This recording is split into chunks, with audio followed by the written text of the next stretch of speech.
సాధికార శాసనసభ సుసంపన్న దేశం మహాప్రారంభోత్సవం 86వ 86th అఖిల భారత ప్రిసైడింగ్ అధికారుల సదస్సు.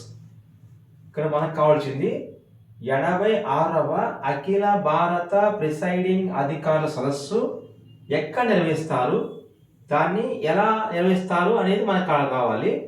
అయితే దీనిని ప్రారంభించేవారు ఎవరెవరు అతిథులుగా ఉన్నారు, దీనిలో కీలక అంశాలు ఏంటి అని మొత్తం 3 రకాలు మనం తీసుకోవాలి.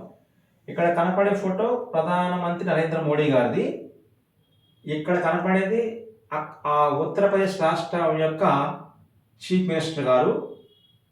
ఇక్కడ కనపడేది ఉత్తరప్రదేశ్ రాష్ట్రానికి సంబంధించినటువంటి గవర్నర్ గారు. ఇక్కడ వీటి ద్వారా ఆనందీబెన్ పటేల్ గౌరవనీయ గవర్నర్ ఉత్తరప్రదేశ్ రాష్ట్రానికి ప్రస్తుతం గవర్నర్గా పనిచేస్తున్న వారు ఆనందీబెన్ పటేల్ గారు. నెక్స్ట్ గౌరవనీయ స్పీకర్ లోక్సభ ఓం బిర్లా. నెక్స్ట్ విశిష్ట అతిథులు హరివంశ్ గౌరవనీయ deputy chairman Rajya Sabha deputy chairman Harivansh. Next అక్కడ ఉత్తరప్రదేశ్ రాష్ట్రానికి ఒక శాసన మండలి ఉంటుంది. ఆ మండలి యొక్క చైర్మన్ కున్వర్ మన్వేంద్ర సింగ్. ఉత్తరప్రదేశ్ రాష్ట్రానికి స్పీకర్ అంటే మండలికి అయితే చైర్మన్, శాసనసభకైతే స్పీకర్. అంటే ఇక్కడ మనకి డిఫరెన్స్ తెలుసుకోవాలి.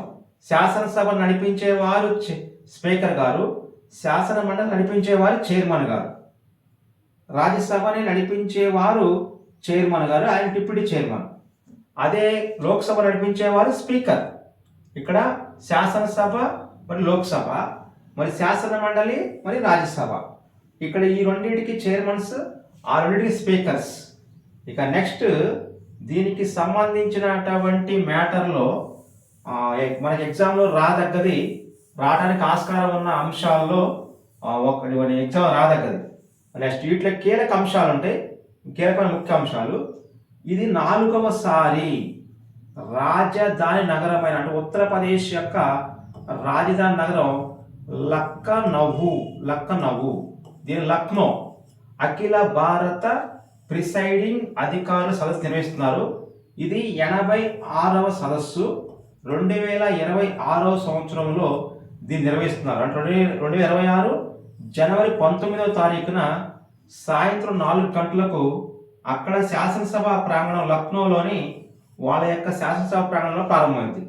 అంటే ఇక్కడ దీనిలో ముఖ్య అంశాలు. ఇంకో రెండవది 28 రాష్ట్రాలు మరియు 3 కేంద్ర పాలిత ప్రాంతాల శాసన సభలు మరియు 6 రాష్ట్రాల శాసన మండలులు నుండి ప్రిసైడింగ్ అధికారులు పాల్గొంటారు. ఇక్కడ మనకు ఎగ్జామ్లో కావాల్సింది 28 రాష్ట్రాలకి శాసన సభలు ఉంటాయి. ప్రస్తుతం మన భారతదేశంలో శాసన సభల సంఖ్య 28. కేంద్ర పాలిత ప్రాంతాలకి శాసనసభలు యాక్చువల్గా ఉండవు, కానీ మన భారతదేశంలో రాజ్యాంగం ప్రకారం కొన్ని ఆర్టికల్స్ చేర్చి వీటిని శాసనసభ ఏర్పాటు చేశారు. వాటిలోని ఢిల్లీకి ఒక శాసనసభ ఉంది, మరియు పాండిచ్చేరికి ఒక శాసనసభ ఉంది, పాండిచ్చేరి. నెక్స్ట్ దాంతోపాటు ఇటీవల కాలంలోని 2019వ సంవత్సరంలో జమ్మూ కాశ్మీర్ రాష్ట్రానికి కూడా యూటీ చేశారు. కాబట్టి ఆ యూటీ అయిన తర్వాత జమ్మూ కాశ్మీర్ కూడా శాసనసభ ఉంది. అట్లా 1 శాసనసభ కేంద్రపాలిత ప్రాంతానికి, 2 శాసనసభ, 3 శాసనసభ, 3 శాసన సభలు కలిగిన కేంద్రపాలిత ప్రాంతాలు. 28 రాష్ట్రాలకి ప్రతి రాష్ట్రానికి ఒక శాసనసభ ఉంటుంది. అదే శాసన మండలులు ఎమ్మెల్సీలు అది దాదాపుగా అన్ని రాష్ట్రాల్లో ఉండవు. ఆ రాష్ట్రం యొక్క శాసనసభ తీర్మానం ప్రకారం కేంద్ర పార్లమెంటు వారు దీన్ని నిర్ణయిస్తారు. 6 రాష్ట్రాలకు ఉంటుంది. 6 రాష్ట్రాలకి అటు 6 రాష్ట్రాల శాసన మండలులు, వీటిని నిర్వహించేవారు చైర్మన్స్.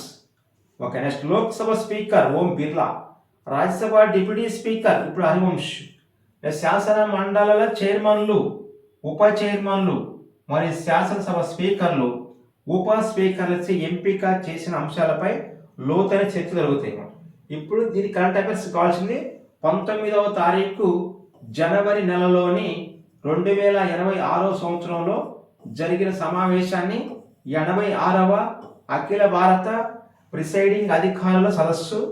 దానిలో పాల్గొన్న వారు ఆ రాష్ట్రాలకు సంబంధించినటువంటి 28 రాష్ట్రాల శాసనసభలు, మరి 3 కేంద్రపాలిత ప్రాంతాల శాసనసభలు, 6 రాష్ట్రాల యొక్క శాసన మండలులు, ప్రిసైడింగ్ అధికారులు పాల్గొంటారు. దాంతోపాటు Lok Sabha speaker, Rajya Sabha deputy speaker, మరి శాసన మండలి చైర్మన్స్, శాసన మండలి యొక్క ఉప చైర్మన్లు,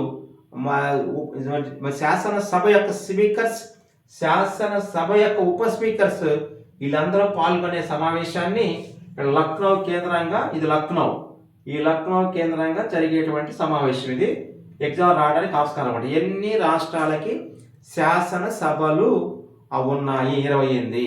ఎన్ని కేంద్రపాలిత ప్రాంతాలకి శాసనసభలు ఉన్నాయి? 8 కేంద్రపాలిత ప్రాంతాలు ఉంటే వాటిలో 3కి మాత్రమే శాసనసభలు ఉంటాయి. శాసన మండలులు 28 రాష్ట్రాల్లో కేవలం 6కి మాత్రమే ఉంటాయి. ఆ 6 ఉత్తర భారతదేశంలో 3, దక్షిణ భారతదేశంలో 3 ఉంటాయి.